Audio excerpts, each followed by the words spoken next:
नमस्कार, सत श्री अकाल, आदाब, हेलो, हाय सभी को, राधे राधे, राम राम। कैसे हैं आप सभी? तो गाइस, ये तुक्का वर्ड सुन के बहुत वो लगता है ना कि भैया मतलब एग्जामिनेशन में इतनी मेहनत कराई जा रही है, फिर उसके बाद सर बता रहे हैं तुक्का लगाना। भैया देखो, सबसे पहली बात आप सभी लोगों को बता दूं, दिस इज नॉट तुक्का, this is a complete logic. और मैं आप लोगों को तीन तरीके अभी बताने वाला हूं जिससे आप लोग अपने एग्जामिनेशन में बढ़िया तरीके से मार्क्स लेकर के आ पाओगे। अब इसमें दो तीन चीजें हैं जो अभी मैं आपसे बात करने वाला हूं। सबसे पहले कि तुक्का क्या होता है और इस तुक्के को कैसे लगाना है। तो देखो गाइस, इसमें सबसे पहले आप लोगों को बता दूं, अगर आप लोगों के 100 क्वेश्चंस आ रहे हैं, राइट, तो 100 क्वेश्चंस में से सारे क्वेश्चन में तुक्के लगाने मत चले जाना। आई बिलीव, जैसे कि फॉर एग्जांपल आपने टारगेट लिया होगा 85 मार्क्स का, राइट, 85 प्लस मुझे क्वेश्चंस हैं जो सही करने हैं, तो आप लगभग इतने क्वेश्चन करोगे।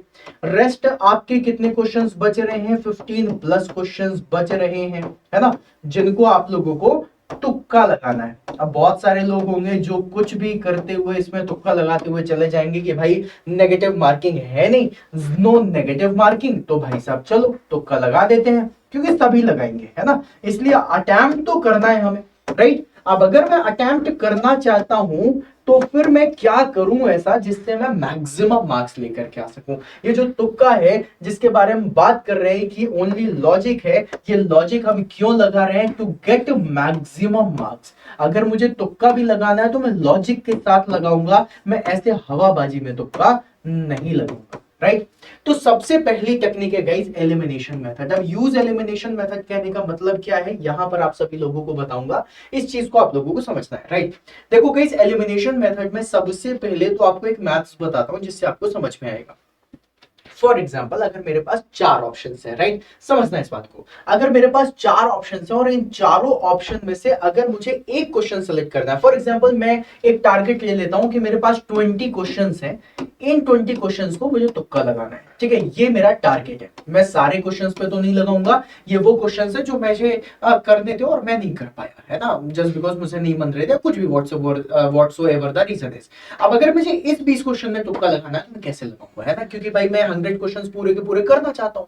तो इसके लिए गाइज, अगर मान लो तुम्हारे पास चार ऑप्शन है, राइट, और इन चार ऑप्शन में तुम तुक्का लगाते हो तो तुम्हें पता है कि एक क्वेश्चन के सही होने की जो प्रोबेबिलिटी होगी वो कितनी हो जाएगी? 1/4, राइट, दैट इज 25%, है ना, 25%। अगर तुम्हारे पास 20 क्वेश्चन होंगे, 20 क्वेश्चन होंगे, तो तुम्हारे मैक्सिमम क्वेश्चन कितने सही हो सकते हैं? मैक्सिमम क्वेश्चन सही होंगे 20 into 1/4, it will give you 5 question, right.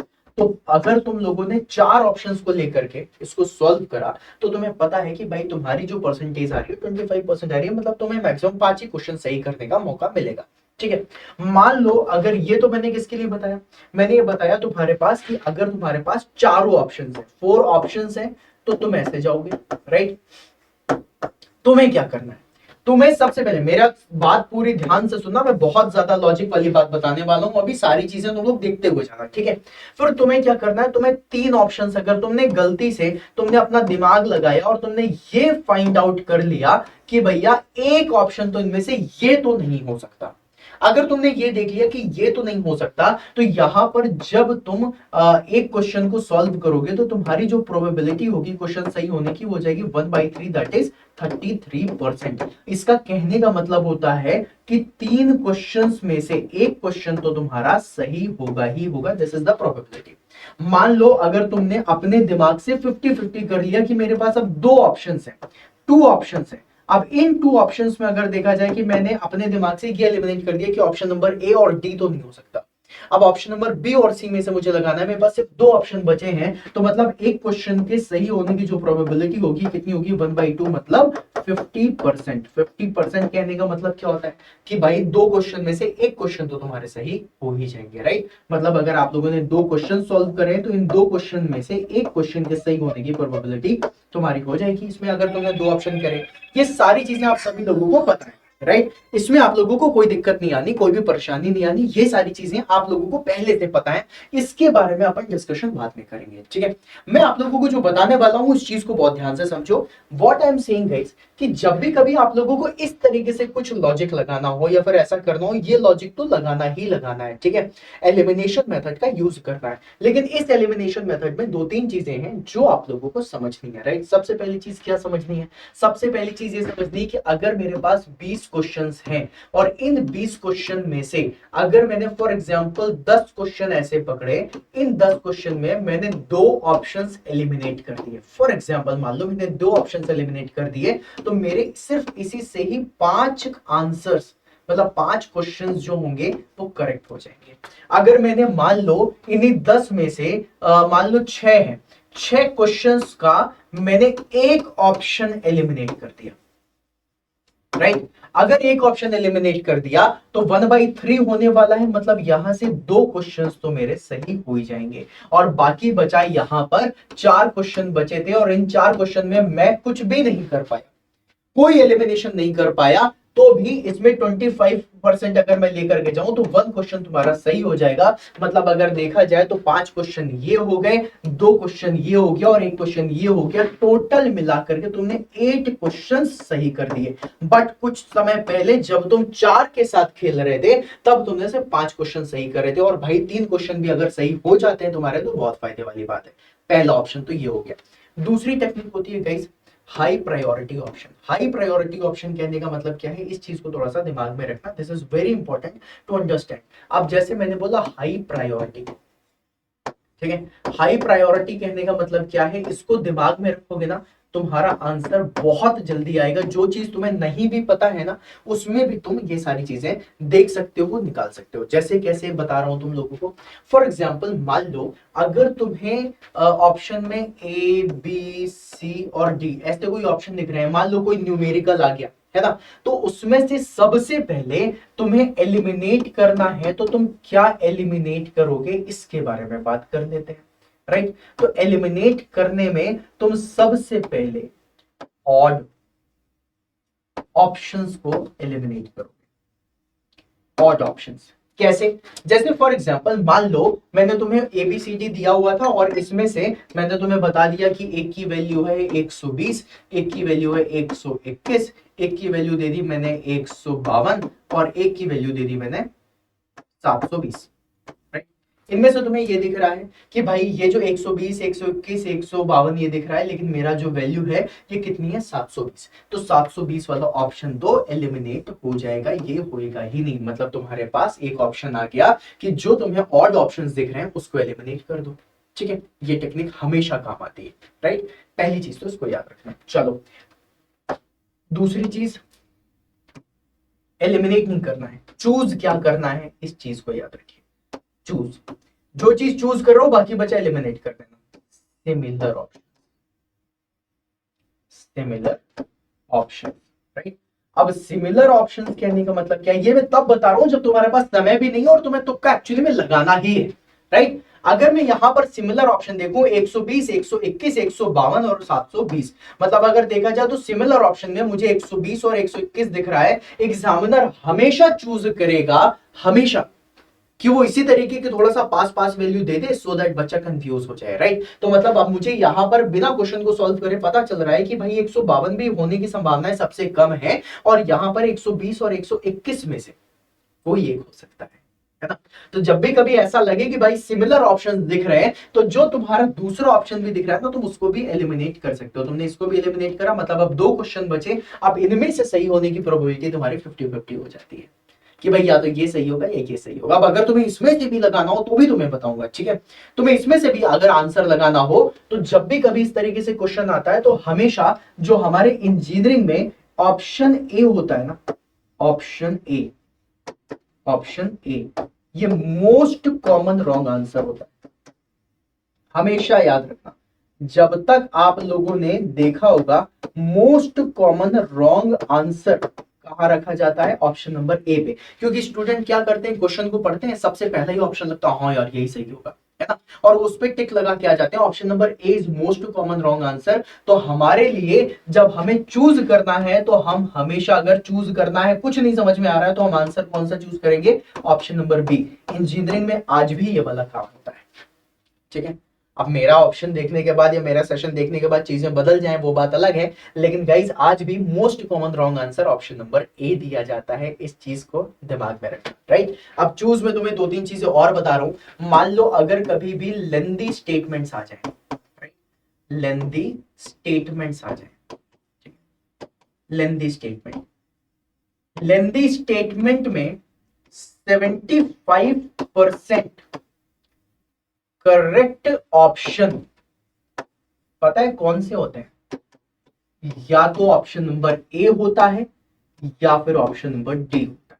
आप लोगों ने कभी अगर नोटिस करा हो तो जितने भी लेंदी स्टेटमेंट के क्वेश्चन होते हैं उसमें 75% करेक्ट आंसर या तो ऑप्शन नंबर ए होगा या ऑप्शन नंबर डी होगा।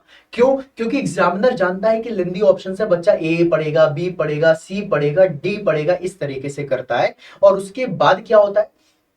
उसके बाद कहानी बदल जाती है। राइट है ना? अब मान लो अगर ऑप्शन नंबर डी सही है, बच्चे ने ए पढ़ा, बी पढ़ा, सी पढ़ा, डी तक पहुंचेगा ना, तब तक में उसका बहुत टाइम किल हो जाता है। जब भी कभी लेंदी स्टेटमेंट आते हैं ना, तो हम लोग हमेशा किस तरीके से सीक्वेंस रखते हैं? पहले ए ऑप्शन को पढ़ो, फिर ऑप्शन नंबर डी को पढ़ो, फिर ऑप्शन नंबर बी को पढ़ो, और फिर उसके बाद ऑप्शन नंबर सी को पढ़ो। या तो करेक्ट होगा ऑप्शन नंबर ए या फिर करेक्ट होगा ऑप्शन नंबर डी। अगर ऑप्शन नंबर डी और ए करेक्ट नहीं है तो 90% प्रोबेबिलिटी बढ़ जाती है कि ऑप्शन नंबर बी सही होगा। और अगर ऑप्शन नंबर बी सही नहीं लग रहा है तो फिर तो भाई साहब ऑप्शन नंबर सी तो सही होना ही होना है, फिर उसको पढ़ने की जरूरत नहीं होती है। बस ये दिमाग में रखना। राइट? मतलब अगर कभी भी लेंदी स्टेटमेंट्स आते हैं तो उसमें सिर्फ 3 ऑप्शन पढ़े जाते हैं, अगर तीनों सही नहीं है तो चौथा वाला ऑप्शन पढ़ने की जरूरत नहीं, उसको तुरंत टिक लगाते हैं। हम लोग हमेशा क्या करते हैं? हम लोग सारे ऑप्शंस को पढ़ते हैं। राइट? फिर गलत हो जाता है। जब 3 स्टेटमेंट में पता चल गया नहीं है सही तो भाई चौथा क्यों पढ़ना? नहीं पढ़ते। राइट? इस तरीके से दिमाग चलाएंगे। ठीक है, चलो अब आप लोगों को लेंदी स्टेटमेंट का भी बता दिया। फिर उसके बाद गाइस प्रायोरिटी पे आप लोगों को एक चीज बताता हूं। All of the above, all of the above and none of the above. आप लोगों के एग्जाम में अगर ऑल ऑफ द अबव और नन ऑफ द अबव दिखते हैं ना, तो 95% स्टूडेंट इसी को ही टिक करते हैं। 95% स्टूडेंट। लेकिन इसके सही होने की प्रोबेबिलिटी जो होती है वो 75% करेक्ट होने की प्रोबेबिलिटी है। राइट? प्रोबेबिलिटी 75% करेक्ट होने की। ठीक है, ओके। अब गाइस जैसे कि फॉर एग्जांपल अगर मैं आप लोगों से बोलूं कि आप लोग इसमें करोगे क्या, तो इसमें ना 2-3 चीजें हैं जो तुम लोगों को हमेशा अपने दिमाग में रखना है जब तुम तुक्का लगाने जा रहे हो। पहली चीज क्या रखोगे कि सबसे पहले तो ऑड वन आउट करोगे, ऑड वन आउट। राइट? फिर उसके बाद क्या देखोगे? सिमिलर ऑप्शंस देखोगे कि भाई कौन कौन से सिमिलर ऑप्शंस दिख रहे हैं। अब कौन कौन से सिमिलर ऑप्शंस देखने के बाद फिर क्या करोगे? हाई प्रायोरिटी वाले देखोगे। जैसे कि हाई प्रायोरिटी कहने का मतलब है ऑल ऑफ द अबव और नन ऑफ द अबव, ये वाली चीजें देखोगे, इसमें से बनेगा। और अगर इनके बाद भी नहीं बन रहा है तो ऑप्शन नंबर ए तुम्हारा लीस्ट ऑप्शन होना चाहिए। तुम्हें किसमें लगाना है? टिक ऑप्शन नंबर बी पे लगाना है। ठीक है, ये वाली चीज क्लियर हो गई। चलो अब जैसे कि फॉर एग्जांपल मान लो तुम्हारे पास 20 क्वेश्चन थे, 20 क्वेश्चन में तुमने एलिमिनेशन करके सब कुछ करके देख लिया और तुमने 10 क्वेश्चन में एलिमिनेशन मेथड लगाया और तुमने कुछ प्रोबेबिलिटी बढ़ा ली। एलिमिनेशन मेथड लगा दिया, जो मैंने तुक्के की टिक बताई थी वो सारी चीजें लगा दी। राइट है ना? अब तुम्हारे पास सिर्फ और सिर्फ 30 सेकेंड्स बचे। कितना टाइम बचा बेटा? 30 सेकंड्स बचे। आप तुम्हारे पास बिल्कुल भी समय नहीं है कि तुम एलिमिनेशन मेथड लगा सको, ज्ञान दे सको या फिर ज्ञान ले सको, क्वेश्चन से कुछ दिमाग लगा सको। तुम्हारे पास बिल्कुल समय नहीं बचा और तुम्हारे पास ऑप्शन ए, बी, सी और डी लगे हुए हैं। अब तुम क्या करोगे? अगर बिल्कुल ही समय नहीं बचा हुआ है, बिल्कुल आंखें बंद करके जाना और ऑप्शन नंबर बी पे ताला लगा देना। तुम्हारा 75% चांसेस है कि तुम्हारा आंसर ये होगा। ठीक है, ओके। 30% या फिर मैं बोलूंगा 20, नहीं यार ऐसा मत समझो, रेस्ट 25% में आते हैं। लेकिन अगर 75% तुम्हारा आंसर बी है तो ये ज्यादा होता है। वेल, इसके सही होने के चांसेस मिनिमम होते हैं, मिनिमम चांसेस आर देयर। क्यों? टू बी करेक्ट, क्योंकि एग्जामिनर हमेशा सबसे पहला ऑप्शन जो रखता है ना, हमेशा सबसे पहला ऑप्शन रखता है तुम्हारा मोस्ट कॉमन रॉन्ग आंसर का। अगर मोस्ट कॉमन रॉन्ग आंसर है तो भाई साहब बच्चे हमेशा लगता है कि यही आंसर सही होगा और यहीं पर ही गलती होती है ना?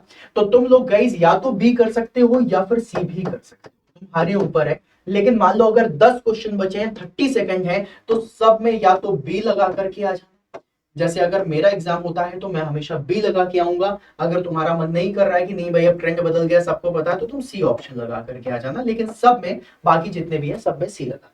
राइट, मैं होता तो मैं जमाता थी बी करके, बाकी जिसमें टाइम नहीं बचा उसमें सब में बी लगाता, आगे बढ़ सकता। मुझे पता है कि बी ऑप्शन हमेशा 90% से मतलब 75% सही होने की संभावनाएं होती है।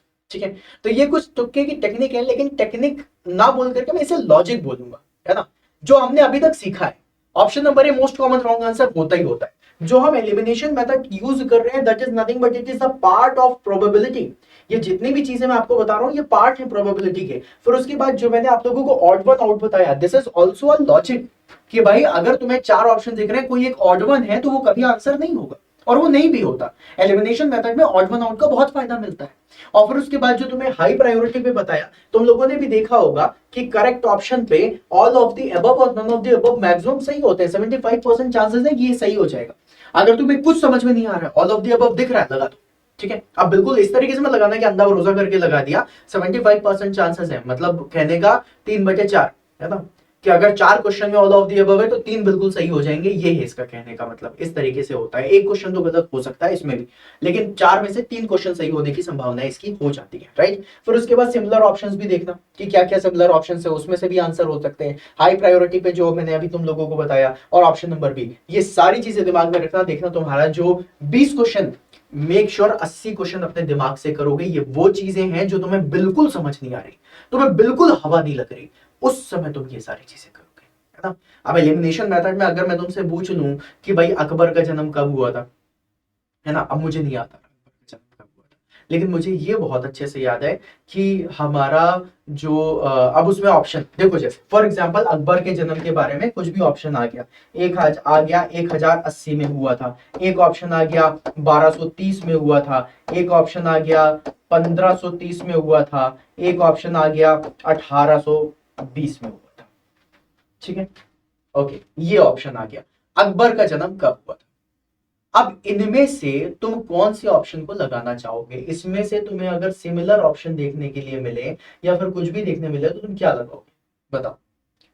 अब समझ नहीं आ रहा, अब इसमें लॉजिक लगेगा। लॉजिक कैसे लगेगा? देखो गाइस, एक चीज मुझे बहुत अच्छे से पता है कि 1857 की क्रांति हुई थी। अगर 1857 की क्रांति हुई थी तो उस समय तो अकबर नहीं पैदा हुआ था कि अकबर के पैदा होते ही अंग्रेज आके वो कर दिया था। मतलब 1857 की क्रांति थी, इसका कहने का मतलब है कि 1800 के पहले ही आ गए होंगे अंग्रेज, तो मतलब 1820 तो हो नहीं सकता। तो ऑप्शन नंबर डी तो इसका आंसर सही नहीं होगा, है ना। मुझे नहीं पता क्या है आंसर इसका, मैंने तो जैसे एक एग्जाम्पल दिया। राइट, अब जैसे तुम्हें पता चल गया कि भाई ए, बी और सी, इनमें से क्या करेक्ट होना चाहिए। राइट, अब इनमें से तो तुम्हारे पास अब 3 ऑप्शन है, अब 3 है, मतलब इसकी प्रोबेबिलिटी है कि ए, बी और सी में से ज्यादा करेक्ट क्या हो सकता है ना भाई, सिंपल सा लॉजिक। ठीक है, अब जैसे कि फॉर एग्जांपल तुमने बोला कि भाई मोस्ट कॉमनली, अब इसमें से अगर मैं देखूं तो तुम्हें क्या चीजें हैं जो ज्यादा सिमिलर देखने के लिए मिल रही है।